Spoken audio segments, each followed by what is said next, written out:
Assalamualaikum warahmatullahi wabarakatuh. Hamdan wa syukran lillah amma ba'du. Yang pertama adalah kita panjatkan puji syukur kehadirat Allah Subhanahu wa taala. Yang kedua, tak lupa kita kirimkan selawat kepada junjungan kita yakni habibana wa nabiyana Muhammad sallallahu alaihi wasallam. Di sini saya akan menjelaskan tentang tafsir maudhu'i sebagai salah satu syarat atau untuk memenuhi tugas ujian akhir semester mata kuliah usul tafsir dan kaidah tafsir. Sebelumnya saya akan memperkenalkan diri saya terlebih dahulu. Perkenalkan, nama saya Muhammad Erdi, NIM 530 2022 0015. Program studi Ilmu Al-Qur'an dan Tafsir kelas C. Di sini saya akan membahas tentang tafsir maudhu'i. Menurut etimologi, tafsir itu berasal dari kalimat al-fasr yang berarti menyingkap dan memperlihat makna. Sedangkan maudhu'i berasal dari kalimat wadha'a yang berarti yang dibicarakan, tema ataupun topik. Nah, jika kita singkat atau kita artikan bahwasanya tafsir maudhu'i adalah metode tafsir yang berusaha mencari suatu jawaban Al-Quran tentang tema tertentu, atau bisa kita sebut dengan tafsir tematik. Nah, jenis tafsir maudhu'i ini yaitu terbagi menjadi dua.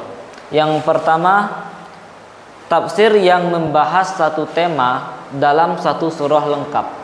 Misalnya di dalam surah Al-Isra itu kita membahas tentang Isra dan Mi'rajnya baginda Nabi Muhammad sallallahu alaihi wasallam. Nah, kita membahas tentang Isra Mi'raj itu fokus dalam satu surah saja secara lengkap, yaitu pada surah Isra dan Mi'raj. Pada surah Al-Isra. Nah, yang kedua yaitu membahas satu tema tanpa terikat satu surah. Misalnya kita akan membahas tema puasa atau zakat atau haji dan lain-lain. Misalnya kita pilih satu, yaitu membahas tentang puasa. Nah, di dalam membahas tentang puasa ini, kita itu tidak terfokus dalam satu surah saja, yaitu kita bisa mengambil dari surah-surah yang lain yang membahas tentang puasa. Gitu. Terus langkah metode tafsir maudhu'i. Langkah tafsir maudhu'i. Yang pertama yaitu kita harus menentukan tema terlebih dahulu. Jadi sebelum kita mulai tafsir maudhu'i, kita harus menentukan tema. Kita misalnya memilih tema puasa. Berarti kita sudah menentukan tema yaitu puasa. Nah, setelah kita menentukan tema, kita lanjut ke langkah yang kedua, yaitu menghimpun dan menentukan ayat sesuai dengan tema yang dipilih. Kita tadi memilih tema puasa, terus kita mencari ayat-ayat, mencari surah yang membahas tentang puasa. Yang ketiga, merangkai urutan ayat berdasarkan masa turunnya. Setelah kita menentukan tema, setelah kita menentukan ayat-ayatnya, surah-surahnya, langkah yang ketiga kita merangkai urutan ayat.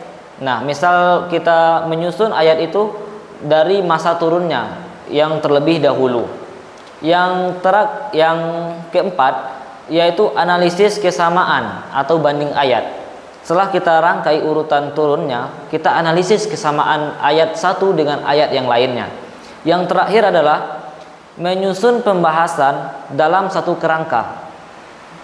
Nah, yang pertama tadi kita menentukan tema. Setelah kita menentukan tema, kita mencari ayat. Setelah mencari ayat, kita merangkai urutan turunnya. Setelah itu kita analisis kesamaannya. Yang terakhir adalah menyusun pembahasan dalam satu kerangka. Terus kita masuk ke pembahasan tentang kelebihan tafsir maudhu'i. Nah, tafsir maudhu'i ini mempunyai kelebihan. Yang pertama adalah menjawab tantangan zaman. Karena melihat permasalahan dalam kehidupan kita pada saat ini, selalu tumbuh dan berkembang, maka hadirnya tafsir maudhu'i ini supaya dapat menjawab tantangan zaman tersebut dan supaya dapat menyelesaikan permasalahan yang ada dalam kehidupan pada saat ini.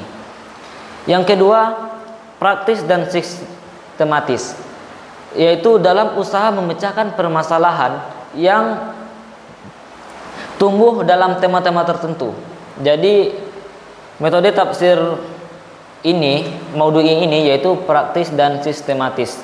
Terus yang ketiga, dinamis, karena disesuaikan dengan tuntutan zaman sehingga menimbulkan image dalam pikiran pendengar atau pembaca bahwasanya Al-Quran itu selalu memberi petunjuk dari berbagai aspek.